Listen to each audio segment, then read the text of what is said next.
सुप्रभात बच्चों, आज हम आपकी पाठ्य पुस्तक हिंदी के पाठ 8 का अध्ययन करेंगे, जिसका शीर्षक है हार की जीत। तो चलिए पाठ को पढ़ते हैं और जानते हैं पाठ के विषय में। पाठ 8, हार की जीत। ऊंचे और पवित्र विचारों में दुष्ट से दुष्ट व्यक्ति का भी मन बदल देने की शक्ति होती है। इस पाठ में पढ़िए और जानिए कि कैसे बाबा भारती के संत वचन डाकू खड़क सिंह का मन बदल देते हैं।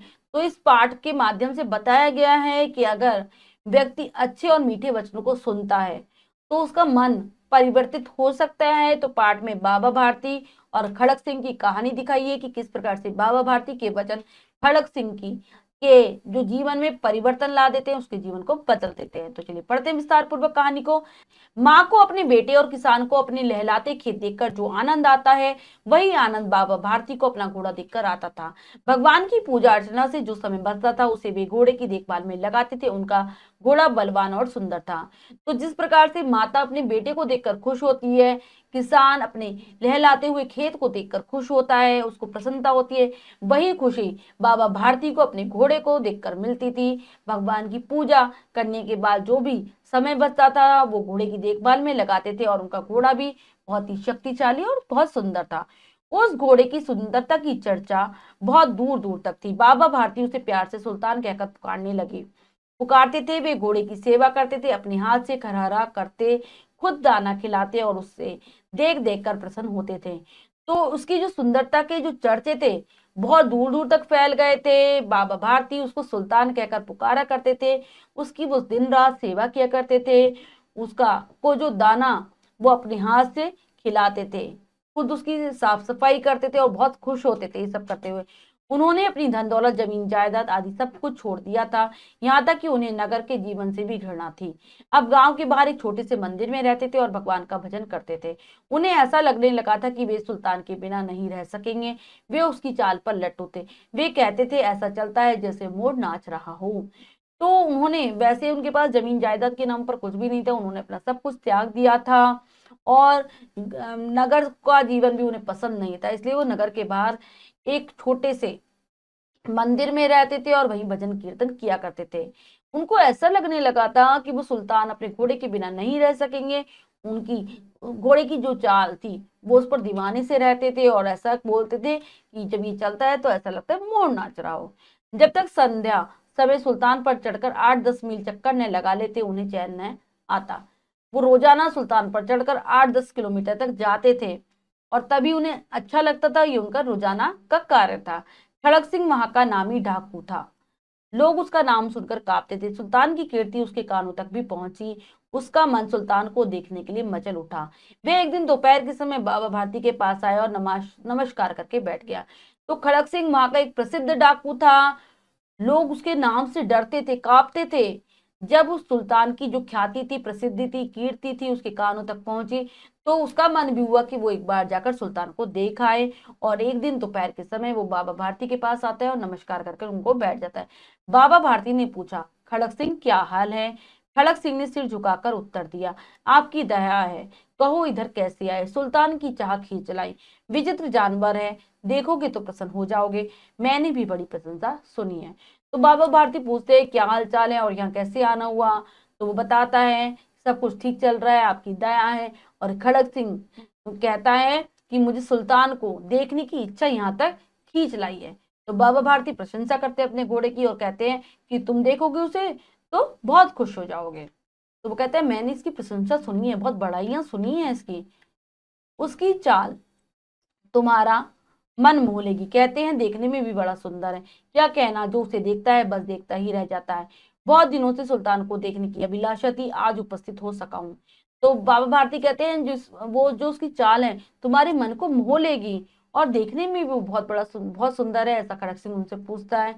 वो कहते हैं, बाबा भारती उत्तर देते हैं, हाँ, जो उसे देखता है देखता ही रह जाता है। तो कहते हैं, मेरी भी बहुत इच्छा थी, इसीलिए मैं उसे देखने के लिए आज यहाँ आया हूँ। बाबा भारती और खड़क सिंह अस्तबल में पहुंचे। बाबा ने घोड़ा दिखाया। घमंड से खड़क सिंह ने घोड़ा देखा, आश्चर्य से। उसने हजारों घोड़े देखे थे, परंतु ऐसा भागा घोड़ा उसकी आंखों के सामने पहले कभी न आया था।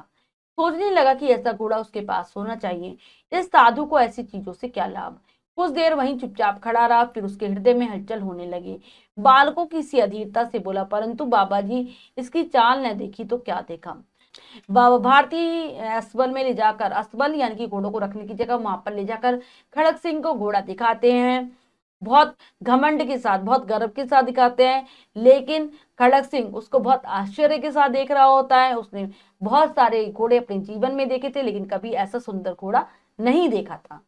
वो अपने मन में, उसके मन में लालच आने लगता है। वो सोचता है कि ऐसा घोड़ा उसके पास होनी चाहिए, क्योंकि साधु को तो ऐसी चीजों से कोई मतलब ही नहीं होना चाहिए। फिर वो चुपचाप खड़ा होकर सुल्तान को देखता रहता है, लेकिन उसके हृदय में हलचल हो रही थी। तो वो कहता है बाबा भारती से, अगर इसकी चाल नहीं देखी तो क्या ही देखा मैंने इस घोड़े को। घोड़े की प्रशंसा दूसरे के मुख से सुनने के बाद बाबा भारती का हृदय और भी अधीर उठा। घोड़े को बाहर खोलकर बाहर ले गए। घोड़ा वायु के वेग से उड़ने लगा। उसकी चाल देखकर खड़क सिंह के हृदय पर सांप लौट गया। खड़क सिंह जिद्दी था और जो वस्तु से पसंद आती थी उस पर अपना अधिकार समझता था। जाते जाते उसने कहा, बाबा जी यह घोड़ा मैं आपके पास न रहने दूंगा। बाबा भारती डर गए। अब उन्हें रात को नींद न आती थी। सारी रात असबल की रखवाली में कटने लगी। तो घोड़े की जो प्रशंसा वो खड़क सिंह के मुंह से सुनते हैं बाबा भारती तो बहुत खुश हो जाते हैं। घोड़े को बाहर लाते हैं और उसको दिखाते हैं कि किस प्रकार से घोड़ा चलता है। तो वो बहुत बहुत तेजी के साथ, ऐसा लगता था जैसे हवा में उड़ रहा हो। और ये देखकर खड़क सिंह के हृदय पर सांप लौटने लगा, लेकिन उसके मन में बेचैनी होने लगी थी कि वो किस प्रकार से बाबा भारती से ये घोड़ा ले सकता है। और खड़क सिंह वैसे भी डाकू था, जिद्दी था, जिसके पास जो चीज उसे पसंद आती थी छीन लेता था। और जाते हुए बोलता है बाबा भारती से, ये घोड़ा मैं आपके पास नहीं रहने दूंगा। ये बात सुनकर बाबा भारती डर जाते हैं और वो रात दिन घोड़े की रखवाली करने लगते हैं। उन्हें हर समय खड़क सिंह का भय लगा रहता। कई मास बीत गए परंतु वह न आया। यहाँ तक कि बाबा भारती कुछ असावधान भी हो गए और इस भय को स्वप्न की तरह झूठा समझ लगे। बहुत दिन ऐसे ही बीत जाते, खड़क सिंह घोड़ा लेने नहीं आता। तो बाबा भारती भी सोचने लगते हैं कि ऐसे ही कहा होगा, जैसे स्वप्न में दिखता है ऐसे ही कोई बात होगी। संध्या का समय था। बाबा भारती सुल्तान की पीठ पर सवार होकर घूमने जा रहे थे। इस समय उनकी आंखों में चमक थी, मुख पर प्रसन्नता थी। कभी घोड़े के शरीर को देखते, कभी उसके रंग को, और मन में फूले ना समाते थे। शाम के समय बाबा भारती सुल्तान पर चढ़कर घूम रहे थे। वो बार बार बहुत प्रसन्नता के साथ, सुख के साथ बार बार घोड़े को देख रहे थे और मन ही मन खुश हुए जा रहे थे। अचानक एक ओर से आवाज आई, ओ बाबा, इस कंगले की सुनते जाना। आवाज में करुणा करुणा थी। बाबा ने घोड़े को रोक लिया। देखा एक अपाहिज पेड़ की छाया में पड़ा कर्रा रहा है। बाबा ने पूछा, तुम्हें क्या कष्ट है बच्चा? तभी उन्हें एक ओर से आवाज सुनाई देती है कि इस कंगले की, इस गरीब की सुनते जाना। आवाज में बहुत दया का भाव था। बाबा घोड़े को रोक लेते हैं और तब वो देखते हैं कि पेड़ के नीचे एक अपाहिज व्यक्ति पड़ा है, यानी कि जो कि शरीर जिसका खराब था, ऐसा व्यक्ति पड़ा है और कर्रा रहा है, दुख से आवाज लगा रहा है। तो वो पूछते हैं बाबा जी उसके पास जाकर कि तुम्हें क्या परेशानी है? अपाई ने हाथ जोड़कर कहा, बाबा मैं दुखिया हूँ, मुझ पर दया करो। मुझे यहाँ से 3 मील दूर रामावाला जाना है। घोड़े पर चढ़ा लो, परमात्मा भला करेगा। वहां तुम्हारा कौन है? तो वो कहता है, हाथ जोड़कर कहता है कि मुझे यहाँ से 3 किलोमीटर दूर है रामावाला, वहां जाना है। मुझे इस घोड़े पर चढ़ाकर ले चलो, भगवान आप तुम्हारा भला करेगा। तो बाबा भारती पूछते हैं, वहां तुम्हारा कौन है? दुर्गादत्त वैद्य का नाम आपने सुना होगा, मैं उनका सौतेला भाई हूँ। बाबा भारती ने घोड़े से उतरकर अपाहिज को घोड़े पर बैठा लिया और स्वयं उसकी लगाम पकड़कर धीरे धीरे चलने लगे। तो वो कहते हैं कि मुझे दुर्गादत्त वैद्य से मिलने जाना है, मैं उसका सौतेला भाई लगता हूँ। तो बाबा जी उस अपाहिज को अपने घोड़े पर बैठा लेते हैं और उसकी लगाम पकड़कर स्वयं धीरे धीरे चलने लगते हैं। सहसा उन्हें एक झटका सा लगा और लगाम हाथ से छूट गई। उनके आश्चर्य का ठिकाना रहा जब उन्होंने देखा अपाहिज घोड़े की पीठ पर तटकर बैठा है और घोड़े को दौड़ाए ले जा रहा है। उनके मुख से चीख निकल गई। वह अपाहिज और कोई नहीं, डाकू खड़क सिंह था। बाबा भारती कुछ देर तक चुप रहे और उसके पश्चात कुछ निश्चय करके बोले, जरा ठहर जाओ। खड़क सिंह ने घोड़ा रोक लिया और उसकी गर्दन पर प्यार से हाथ फेरते हुए कहा, बाबा जी यह घोड़ा अब न दूंगा, परंतु एक बात तो सुनते जाओ। बाबा भारती बोले तो उन्हें अचानक से एक झटका सा लगता है और उनके हाथ में जो घोड़े की लगाम थी वो छूट जाती है। वो आश्चर्य से देखते रह जाते हैं कि जो अपाहिज अभी तक करा रहा था वो अब घोड़े पर तनकर बैठा हुआ है और घोड़े को दौड़ाता ले जा रहा है। उनके मुख से अचानक से चीख निकल जाती है, बहुत तेज आवाज निकल जाती है। वो कोई और नहीं, डाकू खड़क सिंह था। बाबा भारती चुप होकर उसको देखते रहते हैं और फिर कहते हैं कि जरा ठहर जाओ। खड़क सिंह थोड़ा सा घोड़ा रुकता और कहता है, घोड़े पर हाथ फेरते हुए कहता है, अब मैं ये घोड़ा आपको नहीं दूंगा। लेकिन बाबा भारती उसे रोकते हैं, कहते हैं मेरी एक बात तो सुनते जाओ। खड़क सिंह ठहर गया। बाबा भारती ने निकट जाकर उसकी ओर ऐसी आंखों से देखा जैसे बकरा कसाई की ओर देखता है और कहा, यह घोड़ा तुम्हारा हो चुका, मैं तुमसे इसे वापस देने के लिए न कहूंगा, परंतु खड़क सिंह केवल एक प्रार्थना है, उसे अस्वीकार न करना, नहीं तो मेरा दिल टूट जाएगा। तो खड़क सिंह रुक जाता है, बाबा भारती उसके पास जाते हैं और कहते हैं कि ये घोड़ा अब तुम्हारा हो चुका, ले इसे मैं वापस नहीं मांग रहा हूँ, लेकिन मैं तुम्हें एक बात कहना चाहता हूँ, एक प्रार्थना करना चाहता हूँ, उसे तुम्हें माननी पड़ेगी।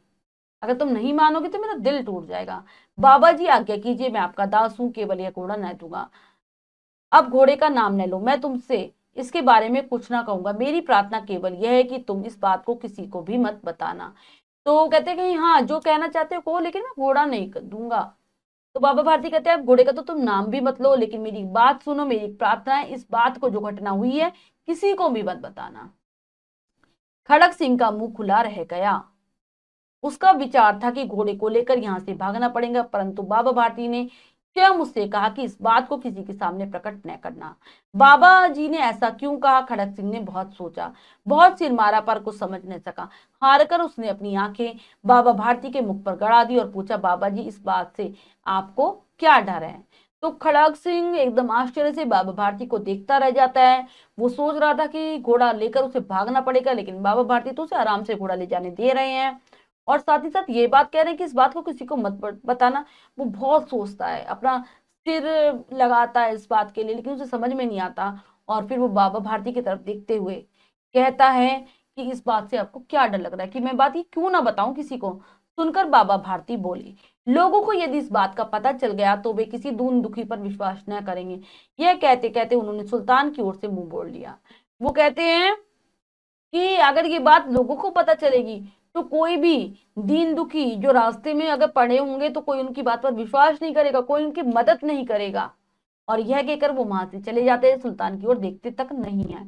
बाबा भारती चले गए, परंतु उनके शब्द खड़क सिंह के कानों में अभी भी गूंज रहे थे। सोचता था, कैसे ऊंचे विचार हैं, कैसे पवित्र भाव हैं। उन्हें इस घोड़े से प्रेम था, उसे देखकर उनका मुख फूल की तरह खिल जाता था। कहते थे, इसके बिना मैं न रह सकूंगा। तो वो सोचता है, बाबा भारती को जाता हुआ देखकर खड़क सिंह सोचता रहता है, उसके कानों में बाबा भारती की आवाज गूंज रही होती है। वो सोचता है, कितने ऊंचे विचारों वाले ये व्यक्ति हैं, इनका मन का भाव कितना पवित्र, कितना पावन है। वो घोड़े को देखकर कितना प्रसन्न हुआ करते थे और उनको उसको देखकर ही उनका चेहरा खिल जाता था। इसकी रखवाली में कई रात सोए नहीं, भजन पूजा छोड़कर बस इसकी रखवाली करते रहे, परंतु आज उनके मुख पर जरा सा भी दुख दिखाई नहीं पड़ता। उन्हें केवल यह ख्याल है कि कहीं लोग दीन दुखियों पर विश्वास न करना छोड़ दे। ऐसा मनुष्य मनुष्य नहीं, देवता है। वो कहते हैं कि रात दिन इसकी रखवाली किया करते थे, लेकिन आज इनके मुख पर जरा सी भी परेशानी नहीं दिख रही कि घोड़ा उनके हाथ से चला गया है। बस इन्हें चिंता इस बात की है कि लोग दीन दुखियों पर विश्वास करना ना छोड़ दे, गरीबों की मदद करना ना छोड़ दे। ये मनुष्य नहीं, ये तो देवता के समान है।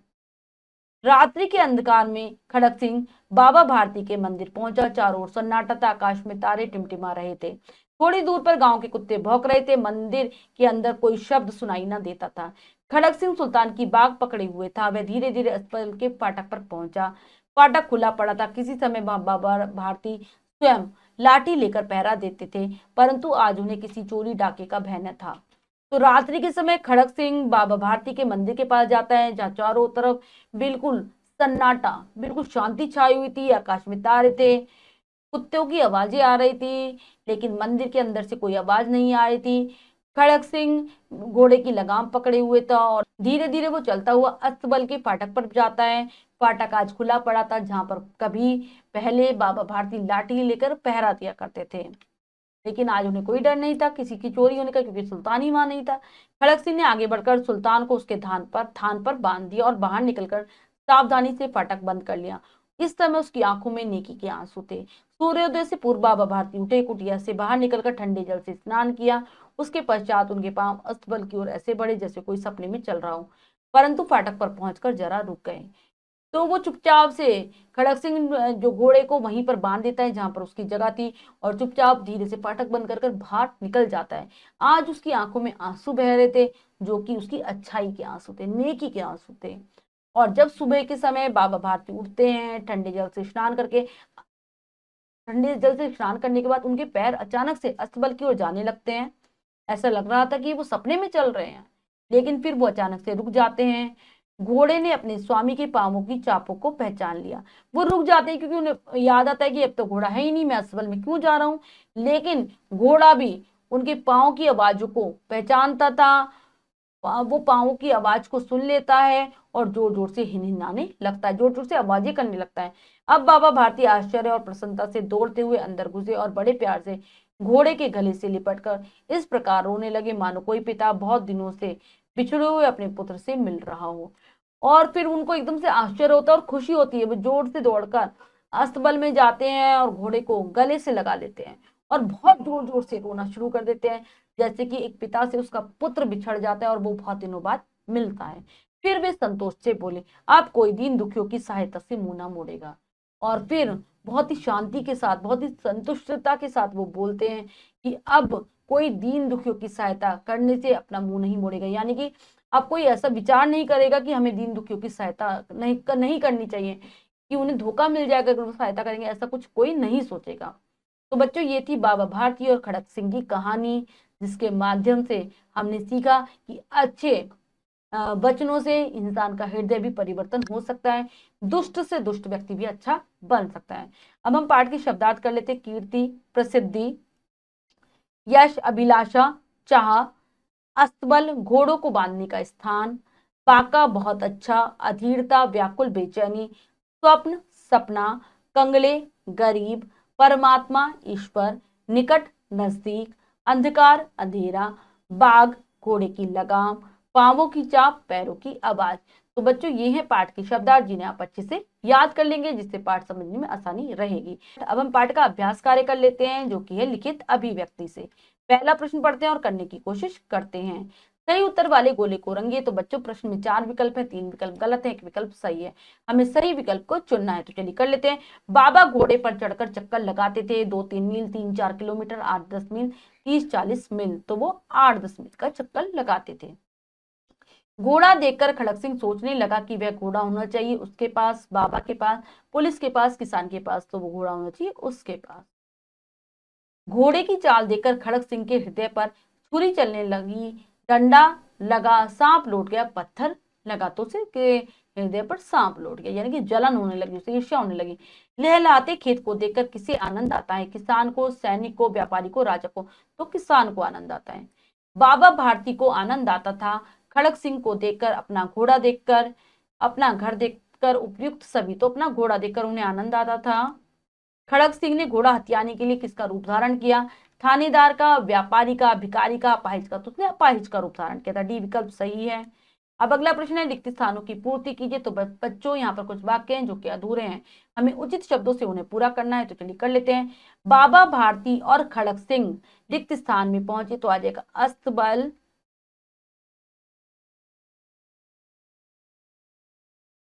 अब उन्हें रात को नींद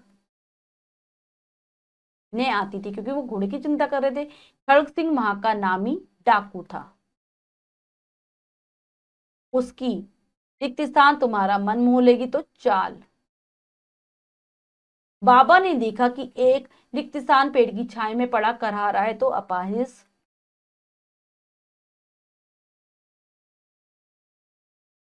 तो बच्चों, ये हो गया है। इसके बाद अगला प्रश्न है, सत्य कथन पर सही तथा सत्य पर गलत लगाइए। तो बच्चों, यहाँ पर कुछ वाक्य है, हमें सही या गलत बताना है। तो चलिए कर लेते हैं। घोड़े की चाल देखकर खड़क सिंह की नीयत खराब हो गई। बिल्कुल सही।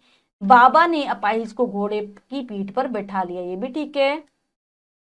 लोग बाबा का नाम सुनकर कांपते थे। नहीं, खड़क सिंह का नाम सुनकर कांपते थे। घोड़ा वायु वेग से उड़ता था। बिल्कुल सही। एक दिन खड़क सिंह चुपचाप घोड़े को अस्तबल में बांध आया। बिल्कुल सही। अब अगला है, निम्नलिखित को सुमेल कीजिए। बच्चों, 2 कॉलम है, हमें मिलान करना है। तो चलिए कर लेते हैं। सुल्तान, घोड़ा, विचित्र भाव, विचित्र जानवर, डाकू, खड़क सिंह, बाबा, भारती, पवित्र, भाव। तो बच्चों ये कार्य हमने पूर्ण कर लिया। इसके बाद जो भी कार्य दिया गया है वो आपको स्वयं करना है। पाठ को ध्यानपूर्वक पढ़ेंगे तो सभी प्रश्नों के उत्तर आप दे पाएंगे। तो बच्चों आज हमने कहानी के माध्यम से यही जाना है कि अगर हम अच्छे वचन बोलें, सभी के साथ अच्छा व्यवहार करें तो व्यक्ति का, दुष्ट से दुष्ट व्यक्ति का, बुरे से बुरे व्यक्ति का हृदय परिवर्तन कर सकते हैं। आशा करती हूँ आप इस पाठ से प्रेरणा लेंगे और साथ ही साथ पाठ को उच्चारण के साथ पढ़ेंगे, अभ्यास कार्य को पूर्ण कर लेंगे और शब्दार्थों को याद कर लेंगे। मिलते हैं अगली कक्षा में नए पाठ के साथ। तब तक के लिए स्वस्थ रहिए, प्रसन्न रहिए। धन्यवाद।